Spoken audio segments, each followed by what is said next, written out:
शनिदेव व्रत की कथा। एक समय स्वर्गलोक में सबसे बड़ा कौन के प्रश्न पर 9 ग्रहों में वाद विवाद हो गया। विवाद इतना बढ़ गया कि परस्पर भयंकर युद्ध की स्थिति बन गई। निर्णय के लिए सभी देवता देवराज इंद्र के पास पहुंचे और बोले, हे देवराज, आपको निर्णय करना होगा कि हम में सबसे बड़ा कौन है। देवताओं का प्रश्न सुनकर देवराज इंद्र उलझन में पड़ गए।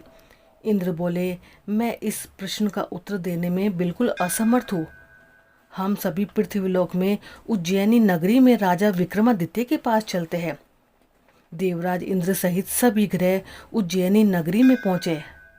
महल में पहुंचकर जब देवताओं ने उनसे अपना प्रश्न पूछा तो राजा विक्रमादित्य भी कुछ देर के लिए परेशान हो उठे, क्योंकि सभी देवता अपनी अपनी शक्ति के कारण महान थे। किसी को भी छोटा या बड़ा कह देने से उनके क्रोध के प्रकोप से भयंकर हानि पहुंच सकती है। अचानक राजा विक्रमादित्य को एक उपाय सूझा और उन्होंने विभिन्न धातुओं स्वर्ण, रजत, कांसा, तांबा, शीशा, रांगा, जस्ता, अभ्रक व लोहे के 9 आसन बनाए।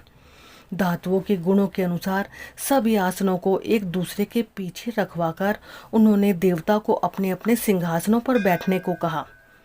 देवताओं के बैठने के बाद राजा विक्रमादित्य ने कहा, आपका निर्णय तो स्वयं ही हो गया।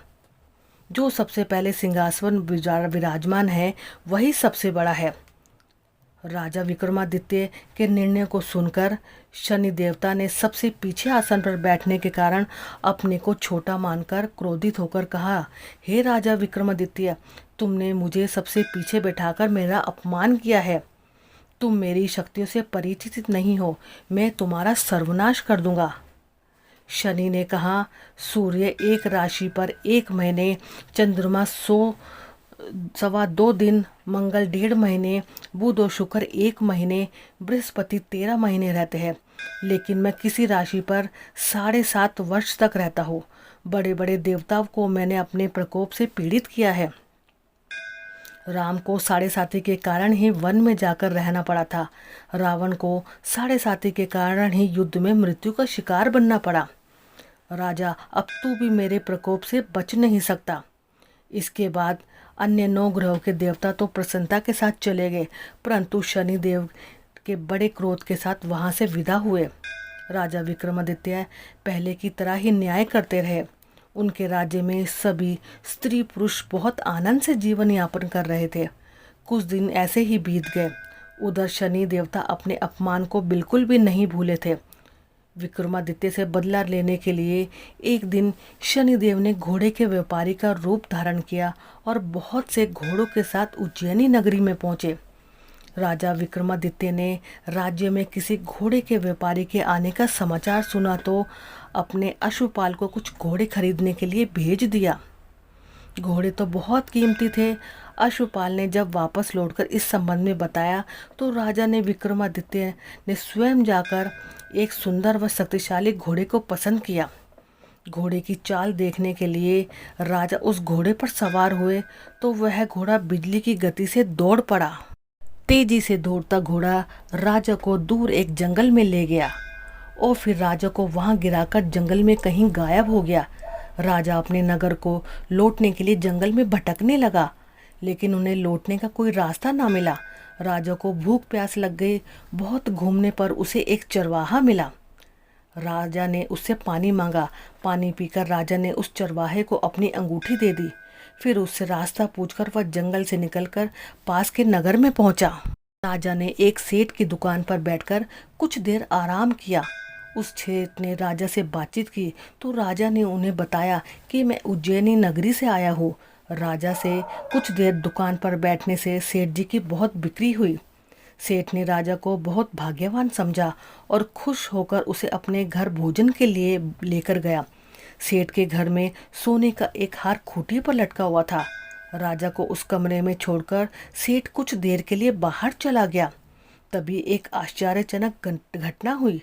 राजा के देखते देखते ही सोने के उस हार को खूंटी निकल गई। सेठ ने कमरे में लौटकर हार को जब गायब देखा तो चोरी का संदेह राजा पर ही किया, क्योंकि उस कमरे में राजा ही अकेला बैठा हुआ था। सेठ ने अपने नौकरों से कहा कि इस परदेशी को रस्सियों से बांधकर नगर के राजा के पास ले चलो। राजा ने विक्रमादित्य से हार के बारे में पूछा तो उसने बताया कि उसने देखते देखते ही खूंटी हार को निगल गए। इस पर राजा ने क्रोधित होकर चोरी करने के अपराध में विक्रमादित्य के हाथ पांव काटने का आदेश दे दिया। राजा विक्रमादित्य के हाथ पांव काटकर उसे नगर की सड़क पर छोड़ दिया गया। कुछ दिन बाद एक तेली उसे उठाकर अपने घर ले गया और उसे अपने कोलू पर बिठा दिया। राजा आवाज देकर बैलों को हाँकता रहा। इस तरह तेली का बैल चलता रहा और राजा को भोजन मिलता रहा। शनि के प्रकोप की 7.5 पूरी होने पर वर्षा ऋतु प्रारंभ हो गई। राजा विक्रमादित्य एक रात मेघ मल्हार गा रहा था कि तभी नगर के राजा की लड़की राजकुमारी मोहिनी रथ पर सवार उस तेली के घर के पास से गुजरी। उसने मेघ मल्हार सुना तो उसे बहुत ही अच्छा लगा और दासी को भेजकर गाने वाले को बुला लाने को कहा। दासी ने लौटकर राजकुमारी को अपंग राजा के बारे में सब कुछ बता दिया। राजकुमारी उसके मेघ मल्हार से बहुत मोहित हुई थी, अतः उसने सब कुछ जानकर भी अपंग राजा से विवाह करने का निश्चय कर लिया। राजकुमारी ने अपने माता पिता से जब यह बात कही तो वह हैरान रह गए। रानी ने मोहिनी को समझाया, बेटी तेरे भाग्य में तो किसी राजा की रानी होना लिखा है, फिर तू उस अपंग से विवाह करके अपने पांव पर कुल्हाड़ी क्यों मार रही है। राजकुमारी ने अपनी जिद नहीं छोड़ी। अपनी जिद पूरी कराने के लिए उसने भोजन करना छोड़ दिया और प्राण त्याग देने का निश्चय कर लिया। आखिर राजा रानी विवश होकर अपंग विक्रमादित्य से राजकुमारी का विवाह करना पड़ा। विवाह के बाद राजा विक्रमादित्य और राजकुमार तेली के घर में रहने लगे। उसी रात सपने में शनिदेव ने राजा से कहा, राजा तुमने मेरा प्रकोप देख लिया, मैंने तुम्हें अपने अपमान का दंड दिया है।